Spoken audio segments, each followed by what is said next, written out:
fanno gubba nama na godhe maka ko fokkisa narra geedare jaalala keessa fanno gubba nama na godhe maka ko fokkisa narra geedare ifarge jikolamu indukanahu ifa barabaran garko dufte makan ke amo ifarge jikolamu indukanahu ifa barabaran garko dufte makan ke amo Jesus Jesus ere yero unda sumatan gamada madana ga koti mati nagam pokonan seberana mada Jesus Jesus ere yero unda sumatan gamada madana ga koti mati nagam pokonan seberana mada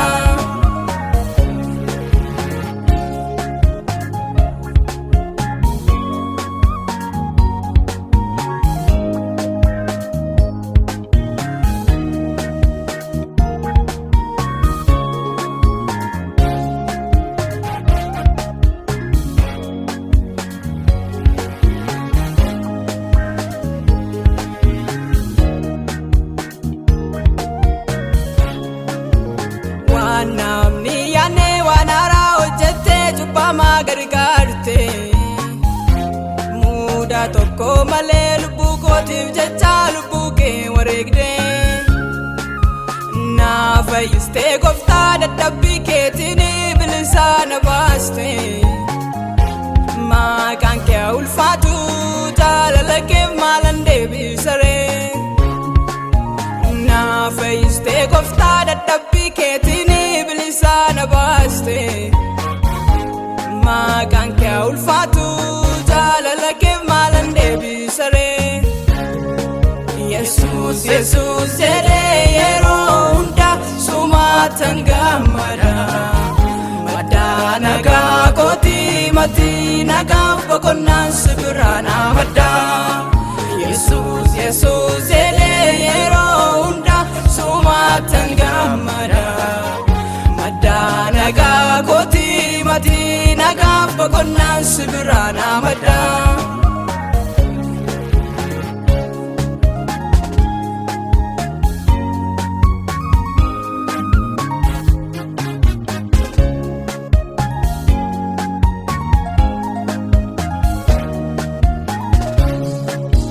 saafu jechisiisa akkaatti na jaallatte lafa gadi keessaa dudduuba fagootti duratti ol na baaste gaati guddaa baaste dhimma kootiif jecha dhiiga kee lolaaste faayyite lubbuun koo asittan gammadaa yaasana jaallatte gaati guddaa baafte dhimma kootiif jecha dhiiga kee lolaaste faayyite lubbuun koo asittan gammadaa yaasana jaallatte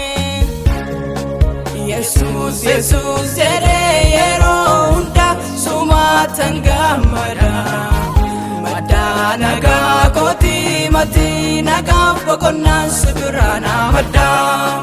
Jesus Jesus jedhe yeroo hunda sumatan gammada madana ga koti mati nagaaf boqonnaan sibirana madda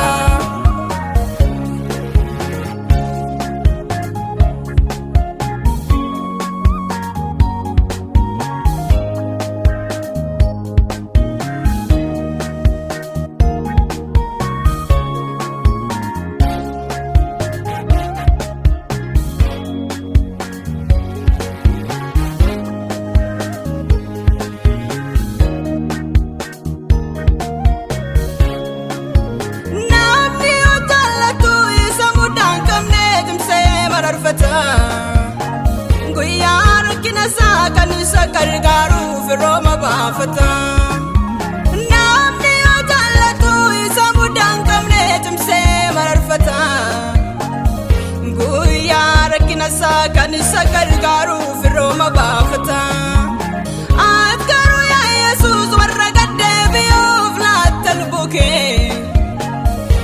akka keetun jiru waanan jedhuun nafee ulfaadhu Yesuusee. Ati garuu yaa Yesuus warra gaddeebi'oof laatta lubbuu kee. Akka keetun jiru waanan jedhuun nafee ulfaadhu Yesuusee. Ulfaadhu Yesuusee, ulfaadhu Yesuusee, ulfaadhu Yesuusee.